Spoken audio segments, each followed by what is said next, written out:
Hola, ¿qué tal? Muy buenos días, un saludo cordial, buenas noches, buenas tardes para todos nuestros seguidores, a quienes nos ven a través de aldeasur.com, Comunidad y Noticias.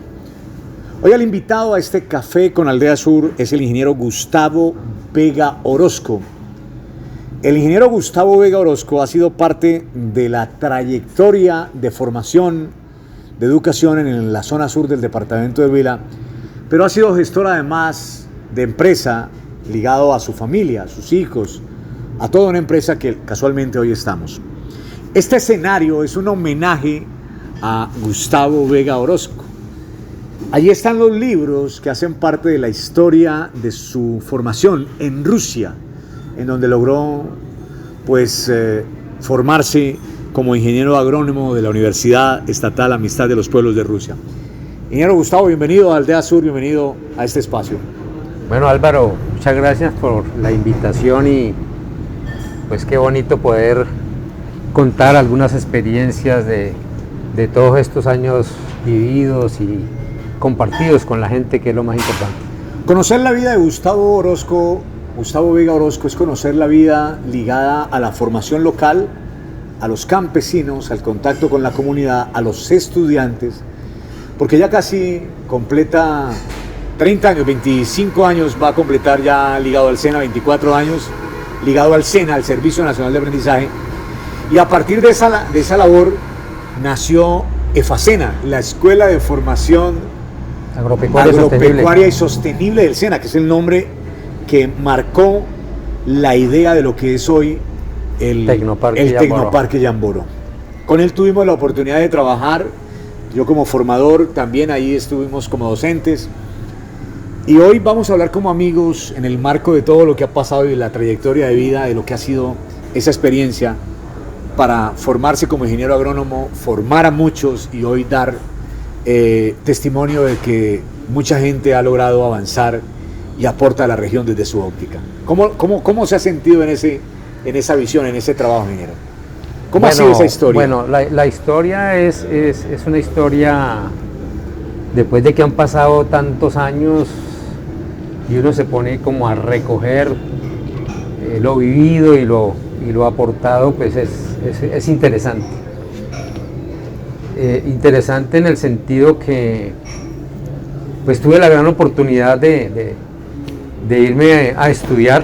¿Usted es de una familia campesina? Yo soy no tanto campesina, aunque en su gran mayoría los ancestros nuestros, abuelos fueron comerciantes.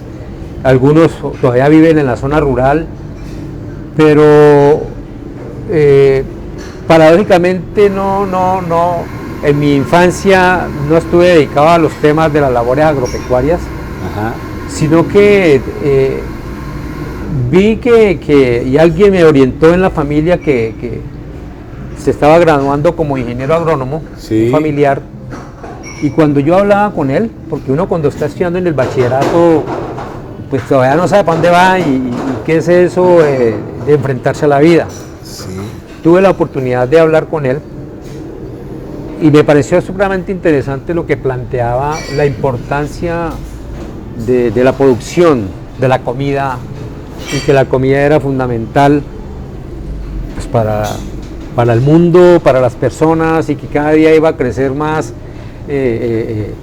el número de personas en la tierra, y que era importante producir. Eso me dejó como marcado, y por eso pues tomé la decisión de irme por la línea agrícola, llamémosla así, por la importancia que tenía las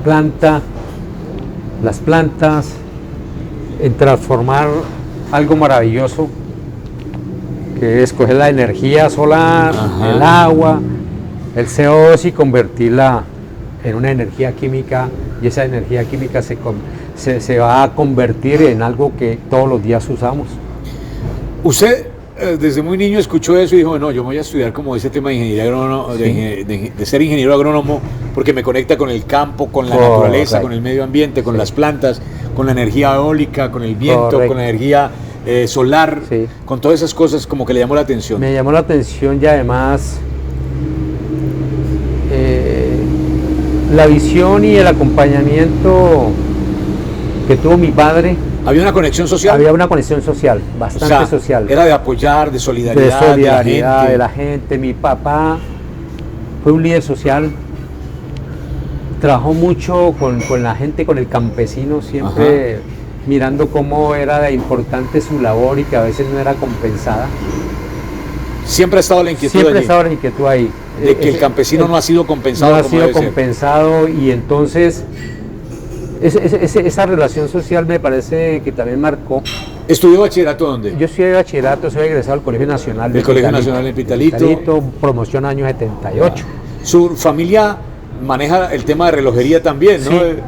Ya ve que, a ver, también mi familia, por el lado de los Vega, hemos sido practicantes y deportistas del ciclismo. Del ciclismo. O sea, hay una dinastía Vega en donde de mis tíos, y todavía tengo a mi tío Henry en Nectalí, ya tiene 80 años, va para 81, y fue un ciclista que representó a Pitalito. ¿Cómo se llama? Nectalí Vega. Nectalí Vega representó a Pitalito en el ciclismo, en las vueltas al sur. Precisamente este año se volvió a recuperar a hablar de la Vuelta al Sur.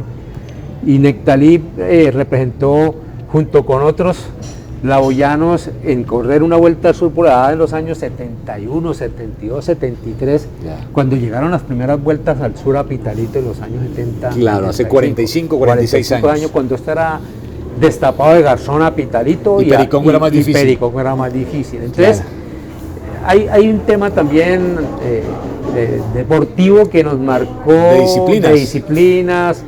Y entonces, mi padre, que por tradición, hijo de un cacharrero muy reconocido en Pitalito que llamaban Neftalí Vega Vargas, el viejo, que tiene una cacharrería en el centro abuelo de Pitalito, mi abuelo, que en esa época los viejos sabían de todo. Mi abuelo era cacharrero, era relojero, era joyero, era químico, era de todo. Era un todero. Entonces, mi papá aprendió relojería, porque claro. ¿Qué? Y yo en mis años juveniles, desde los 12 años, pues mi padre le enseñó me dijo, mano, tiene que aprender algo para la vida. La vida tiene muchas rutas y hay que aprender un arte. Claro. Y la verdad lo aprendí obligado al comienzo. A la fuerza, porque no, en la casa era un poquito cansón. Entonces mi papá me llevaba obligado a aprender relojería. Y gracias a eso aprendí. Me apasioné porque uno va creciendo, 12, 13 añitos, claro. Y ya uno necesita la plática para algo. Y aprendí ese arte, y papá que llevaba 30, 40 años en eso. Lo aprendí muy bien. Ahí se conectó con la relojería, ahí se conectó con el ciclismo. Tus padres al verlos también, a los tíos. Claro, mi padre fue entrenador de ciclismo, estudió esa disciplina de manera empírica. Con Coldeportes, claro. Él se convirtió en el entrenador de la zona sur del departamento del Huila, y gracias a eso mi papá fue una persona muy estructurada, muy apasionada en lo que hacía. Logró formar las primeras escuelas de ciclistas acá en Pitalito. Claro. Logró liderar los procesos, llamémoslas municipales, para que llegaran las vueltas y que Pitalito se convirtiera en un epicentro, a pesar de ser tan apartado, de tener unas vías, pero aquí llegó el ciclismo. Fue de los primeros pioneros en el deporte. ¿Y por qué tantas figuras en ciclismo? Correcto, y en demás otras actividades deportivas? Fue el presidente del Comité Municipal de Ciclismo en esos años, miembro de la Liga de Ciclismo de Huila, entrenador, gestor, creador de muchos ciclistas de esa época, entre los años 70 y 80, que él estuvo ahí. Entonces todo eso sumaron muchas cosas. Ha sido parte de toda una trayectoria y un conocimiento, de reconocimiento, pero además de un crecimiento personal, intelectual y de conocimiento del entorno. Correcto. Gustavo Vega Orozco, estamos hablando con él sobre su vida. Ha sido gestor, educador, docente, ha hecho parte de la historia de Pitalito, del marco de Pitalito, de su historia de vida. Ingeniero Gustavo Vega, ¿qué le podemos decir a la comunidad de esos logros personales? Usted terminó bachillerato y cogió para Rusia. Sí. ¿Cómo fue eso? O sea, yo terminé mi bachillerato a pesar de que ya era un relojero cotizado. Sí. Y mis tíos también tenían sus buenos negocios porque han sido comerciantes. Pero yo quería algo más allá. Yo ya había representado al Huila siendo ciclista en los años 78, porque hice parte de la selección Huila en los campeonatos nacionales de ciclismo. ¿Usted como ciclista? Como ciclista. Y estuve seleccionado para los Juegos Nacionales del año 78, para los Juegos Nacionales que se iban a hacer en Neiva, que se aplazaron y por eso no pude participar. Hace 43 años. Hace 43 años yo era selección Huila para los Juegos Nacionales. Pero pues esa es la realidad de la vida, ¿no? Con todos aquellos, cuando la vida es muy bonita hasta el bachillerato. Sí, que usted no comienza, piensa, sino en estudiar y estar en la casa. Y yo en este caso era con una disciplina deportiva, pero ya terminé mi bachillerato y bueno, algo hay que hacer para la vida. Producir. A producir. En esa época los viejos eran así, no eran como nosotros hoy en día, que nos preocupamos mucho porque nuestros muchachos se van a estudiar y un sacrificio y lo mando a estudiar y mantengo preocupado. Miren que en esa época nuestros viejos, pues había dos opciones. La primaria básica. La primaria o el bachillerato, y vaya a buscar trabajo. Exacto. Y recuerdo que yo le dije a mi papá que yo quería estudiar. Me dijo, bueno, listo, vamos para Bogotá. Nos fuimos para Bogotá. Allá había unos amigos de mi padre que ya estudiaban en la universidad. Y entonces, yo como sabía relojería y mi papá había sido relojero en Bogotá. Claro. Entonces me dijo, pues camina a buscar los amigos relojeros allá en la calle 13, donde él trabajaba, 13 con Jiménez. Pleno centro de 13 ciudad. con Jiménez, pleno centro. Y a ver si de pronto hay alguno de todavía ellos para que le dé trabajo y usted se pone a trabajar y estudia. Así. Claro. Bueno, camine. Hicimos un recorrido de un par de días y no encontramos ya esos amigos. Ya los clásicos no estaban. Los clásicos ya no estaban. Difícilmente encontrar a alguien que de pronto confiara, que yo tenía en esa época 17, 18 años, que dijera, este muchacho sabe puede. relojero, sabe o no. Y bueno, dijo, aquí lo dejo con un amigo conocido de Pitalito que estudia en la Universidad Autónoma, y mire a ver qué puede hacer, si puede conseguir trabajo, y se vino y me dejó allá. Y yo allá volteé y con ganas de entrar a estudiar en la universidad. El amigo allá de Bogotá hizo gestión a ver si de pronto me daban placito para pagar la matrícula. Claro. Y bueno, volteé como un mes en Bogotá y se acabó el ahorrito que me dejó mi papá y no pude conseguir trabajo, que yo dije, bueno, complicada la cosa. Me tengo que volver. Me tengo que volver. Él, mirando ese interés, dijo, venga Gustavo, yo que usted quiere estudiar. Dijo, hermano, y no hay plática, bueno, estaba difícil. Dijo, camine, vamos. Yo conozco que hay institutos de intercambios culturales. Está el Instituto de Intercambio Colombo-Soviético, el alemán, con los países del bloque socialista. Ajá. Que eran los que daban ayudas, becas gratis. Claro. Y entonces dijo usted, pues usted así le mide, dijo, camine, vamos. Y el que más cerquita estaba en esa época de la Universidad Autónoma era el Colombo Soviético, llamaba en esa época. Los rusos. Los rusos, en esa época era la Unión Soviética. La Unión Soviética unida. Unida. Y estaba el Instituto de Intercambio Cultural Colombia-Unión Soviética, Colombo Soviética. Dijo, camine, vamos a averiguar a ver qué hay. Camine. Sí, lleve aquí el formulario, diligencia. Y yo me traje el papelito que me dieron, el volantico, y comencé a recoger información. Envié mi certificado del colegio. ¿Desde Pitalito? Desde Pitalito. O sea, usted devolvió. Yo me devolví, luego mandé por correo. En esa época mandé lo que me pedían ahí. Pasaron como 6 meses y entonces me dijeron que mi solicitud había sido aceptada. Lo aceptaron ahí. Me aceptaron al menos para que los documentos los llevaran para poder avalarlos. Unión Soviética, las universidades, a ver dónde había la posibilidad de una beca. Luego me citaron como a los 8 meses, 9 meses. ¿Cuántos años tenía? Yo tenía 18 años. Ya. Me citaron a un examen, una entrevista. Presenté mi entrevista, todo. Y bueno, y me devolví otra vez. Eso fue en el año 88. 88. Pasó un año y precisamente ya en el año 89, como en agosto, comienzos de agosto del año 89, yo fui a correr un evento en Bucaramanga. Y entonces, como pasé por Bogotá, yo dije, venga, yo voy a arrimar al Colombo Soviético a ver qué pasó, porque me habían dicho que en agosto salían los resultados de las becas de quienes habían sido seleccionados para una beca, porque en septiembre había que viajar, a finales de agosto ya había que viajar. Claro. Y yo estaba en Bogotá, entonces me fui al Colombo Soviético. Fui allá, señorita, mire que yo, mis papeles, a mí me los aceptaron, yo ya presenté la entrevista, toda la prueba.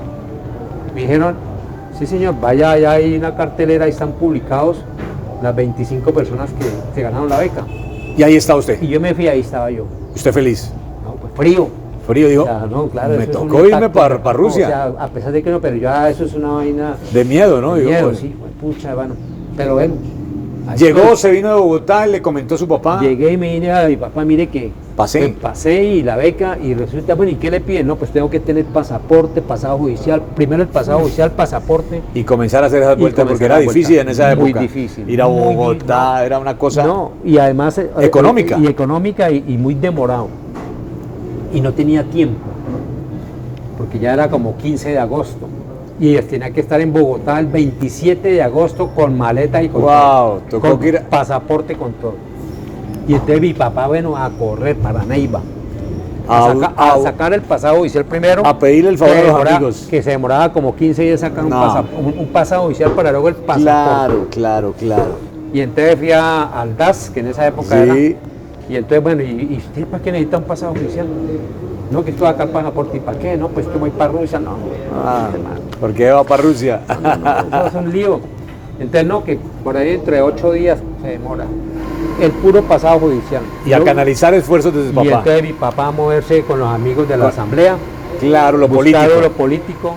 Y entonces sí, buscar un diputado político y entonces sí, llamar otra vez al DAS. Y funcionó la cosa. Y funcionó la cosa. Pude sacar como en una semana. Todo era tener un pasaporte, que era lo que me pedía. Conclusión, hizo los papeles, documentación, se fue para Rusia. Y me fui para Rusia.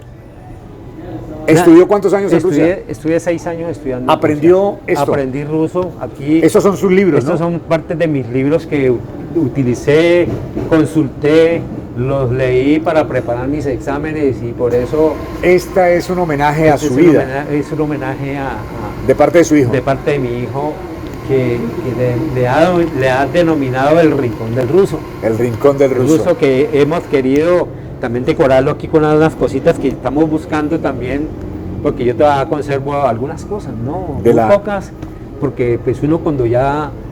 ¿Tuvo que aprender ruso usted? Tuve que aprender ruso, claro, tuve que aprender ruso, un idioma muy diferente. ¿Y hoy habla ruso? Pues uno olvida mucho porque hace 30 y pico años dejé de hablar. ¿Qué palabra recuerda? No, yo recuerdo, yo ya Magú, Gabariesta, voy a todo esto es lo que me dijo, esto ya Isuchil, Uchilsa, Universidad de Druzhvinarov. Oh, qué bien. Hay algo allí, claro. Está vigente.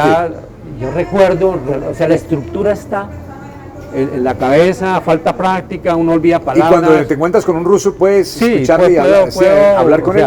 Puedo establecer un diálogo donde no se hable muy rápido, muy profundo, pero no muy profundo, porque uno olvida, uno sí entiende qué le están diciendo, pero a veces se le olvida. Necesita ese vocabulario, esas cosas para hablar, pero es de práctica. Claro. Estamos hablando con Gustavo Vega Orozco, uno de los forjadores de lo que es el SENA de Facena Yamboró, de lo que es una de las escuelas de formación más importantes en el sur de Colombia, y ha sido forjador de toda una cultura del ciclismo, del empresarismo aquí en la región. Él ha sido el invitado. Bueno, estudió en Rusia 5 años, es ingeniero agrónomo, de allá se vino con toda una filosofía pues un poco más amplia, porque al fin y al cabo... Claro. Esa zona, Europa y toda esa zona, son otros conceptos de vida. Usted vino con una mente más abierta, 5 años de vida, formación, se vino para Colombia y vino a formar al SENA, ¿o llegó? ¿Cómo fue el proceso? No. A ver, esos 6 años de estudios y de experiencia, porque yo estudié en una universidad donde había gente de 120 países del mundo. Era cosmopolita. Era cosmopolita, por eso se llama la Universidad Amistad de los Pueblos, donde había gente de África, de Arabia, de Europa, de América, de todos lados.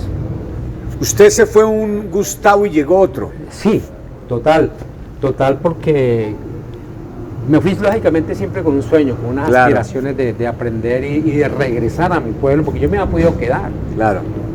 Y no volver a Pitalito.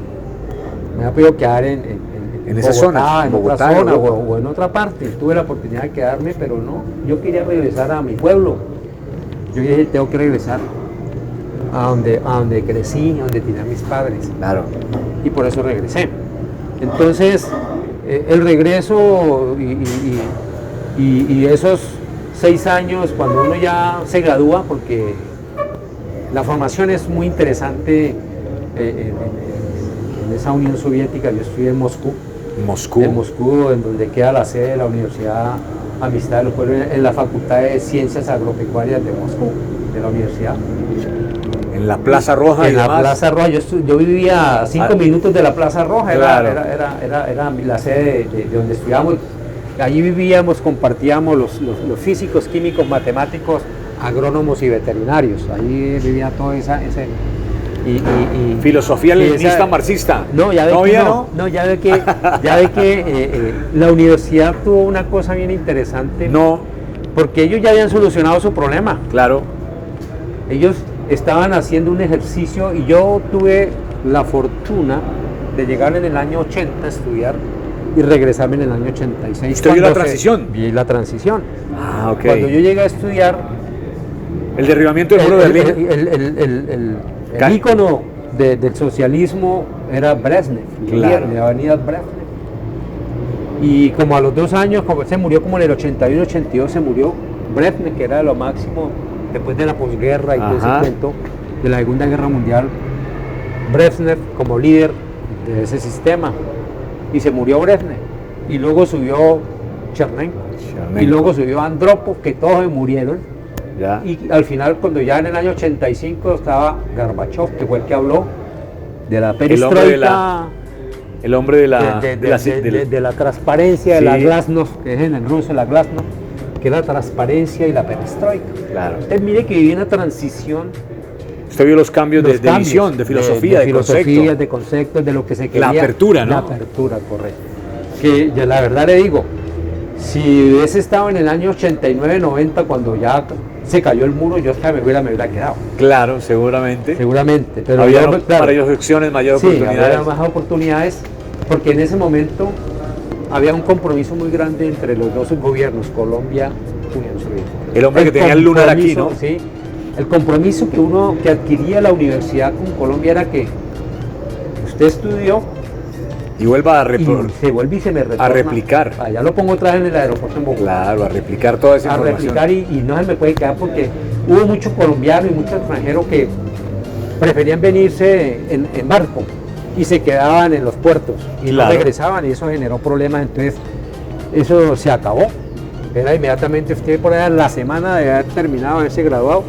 Aquí tiene el pasaje, hermano, y otra vez está en Bogotá. 6 años aprendió Rusia, aprendió su carrera, ingeniería agronómica con una altísima fuerza de conocimientos del mundo, muy preparado, porque pues además era otro territorio, otro concepto filosófico y de visión de mundo. De visión y de oportunidades, porque resulta que en estos territorios, cuando hay estaciones, y más en las condiciones de Rusia, en donde se debe cultivar basado en eso. Se debe cultivar con mucha planeación, con mucha rigurosidad para aprovechar los meses en los cuales se puede cosechar, se puede cultivar. Claro.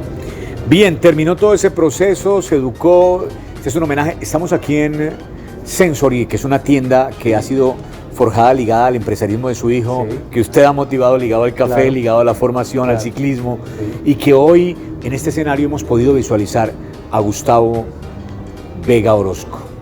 Y esta es la primera parte de este diálogo que hemos establecido con Gustavo Vega Orozco, ingeniero agrónomo, quien es formador del SENA, quien ha hablado de su vida, de su trayectoria, de cómo logró formarse y avanzar para llegar a lo que es hoy como líder del sector agropecuario desde el SENA en el sur del departamento del Huila. Los esperamos en la segunda parte a través de Aldea Sur.